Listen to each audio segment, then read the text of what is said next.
né? Faz com que eu me organize, faz com que eu tenha motivação, faz com que eu levante da cama felizão para ir olhar como é que tá o mar, às vezes volte decepcionadão porque o mar tá ruim, né? Mas é uma coisa de propósito. Geralmente a gente vê o propósito como alguma coisa grandiosa. Mas parece que a verdade que foi instaurada na sociedade é a verdade de que tu buscar o conhecimento e o desenvolvimento e alimentar esse grande córtex que a gente criou externo de inteligência é o propósito. Parece que isso é o que vai fazer a gente perpetuar a espécie. E por que eu chamo a atenção disso? Porque isso é uma das muitas crenças que a gente alimenta e que acabam influenciando na nossa tomada de decisão, acabam produzindo uma percepção de mundo e acaba fazendo com que essa percepção de mundo influencie na forma como a gente experimenta esse mundo. Porque a gente não sabe exatamente onde ele vai nos levar. A gente sabe que até agora ele está funcionando bem. Imagina quantas pessoas agora a gente está contaminando com essas informações e que estão tendo bugs cerebrais sobre isso, estão sendo impactadas efetivamente sobre isso.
Imagina quantas pessoas agora a gente está contaminando com essas informações e que estão tendo bugs cerebrais sobre isso, estão sendo impactadas efetivamente sobre isso. Né? Isso me leva, toda essa volta assim me leva a pensar no propósito, cara. Parece que tipo, a gente vive para alimentar esse córtex de informação, assim, sei lá. A gente vive para manter a vida. Não o nosso córtex, mas o córtex... Não, a gente vive para manter a vida. Você vai passar, teus genes vão ficar. Você vai passar, a matéria do teu corpo vai ficar. Você vai passar, as informações que você processa vão ficar. Mas parece que a verdade que foi instaurada na sociedade é a verdade de que tu buscar o conhecimento e o desenvolvimento e alimentar esse grande córtex que a gente criou externo de inteligência é o propósito. Parece que isso é o que vai fazer a gente perpetuar a espécie. Parece que tudo que a gente faz é nesse sentido. Acredito que sim, mas essa questão de propósito a gente tem que olhar um pouquinho melhor para ela, né? Porque tem um propósito que é o propósito do organismo e tem um propósito que é um propósito que está ligado à tua experiência. Esse propósito... O meu telefone dizendo que eu tenho que dormir, velho. Uma pena pra ele. Valeu, galera. Lembrete da hora de dormir. Será ignorado hoje por uma boa causa. Né? Vai ser ignorado por uma boa causa, né? De qualquer forma, assim, essa ideia de propósito é uma coisa muito interessante pra gente, né? Porque as pessoas acabam dando peso muito grande para essa ideia de propósito. Por exemplo, se você pergunta assim, qual é o teu propósito da vida? O meu é surfar, andar de skate, evoluir no skate, no surf, fazer uma manobra mais legal, né? Isso é coisa que me satisfaz. Satisfaz a minha vida, dá um significado importante para minha experiência, apesar de ser uma coisa completamente inútil. O surf não tem utilidade nenhuma, não serve para porra nenhuma, não produz nada, não melhora a vida de ninguém a não ser a minha própria, certo? Mas é um propósito, né? Faz com que eu me organize, faz com que eu tenha motivação, faz com que eu levante da cama felizão para ir olhar como é que tá o mar, às vezes volte decepcionadão porque o mar tá ruim, né? Mas é uma coisa de propósito. Geralmente a gente vê o propósito como alguma coisa grandiosa, que tenha muita geratividade, né? Alguma coisa que a gente vai deixar para a geração, a diferença que a gente vai fazer no mundo e tal. Propósito é alguma coisa que ajuda você a ter uma vida que seja significativa para você. Não precisa ser uma coisa grandiosa, você não precisa estourar a boca do balão ou fazer uma coisa com uma dimensão enorme. Você precisa estar parcialmente vivendo bem e satisfeito com aquilo que você faz.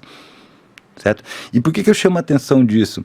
Porque isso é uma das muitas crenças que a gente alimenta e que acabam influenciando na nossa tomada de decisão, acabam produzindo uma percepção de mundo e acaba fazendo com que essa percepção de mundo influencie na forma como a gente experimenta esse mundo. Uma experiência ruim, sei lá. Ou ruim ou boa, tanto faz, mas acaba influenciando, né? Então, Então, de certa maneira, cara, a gente tem que pensar que a ideia de... O propósito do design do córtex pré-frontal é uma coisa misteriosa. Porque a gente não sabe exatamente onde ele vai nos levar. A gente sabe que até agora ele está funcionando bem, né? Até agora ele está dando conta das situações. Mas a gente não sabe efetivamente se isso vai ser produtivo, né? Pode ser que a gente seja um cometa caindo sobre a Terra, né? E que o nosso papel, o nosso propósito seja criar mais uma onda de extinção em massa, né? Para que novas espécies e novos ambientes possam surgir a partir disso, né? Eu acredito que o propósito da vida é manter a vida, né? Manter a vida e manter a vida enquanto diversidade, né? Então isso é importante para nós. Gostou desse corte? Se gostou, dê o seu like. Se você ainda não é inscrito no canal, inscreva-se. Aproveite para compartilhar esse e outros vídeos do canal, pois assim nos ajuda a trazer mais e mais vídeos. Contamos com você!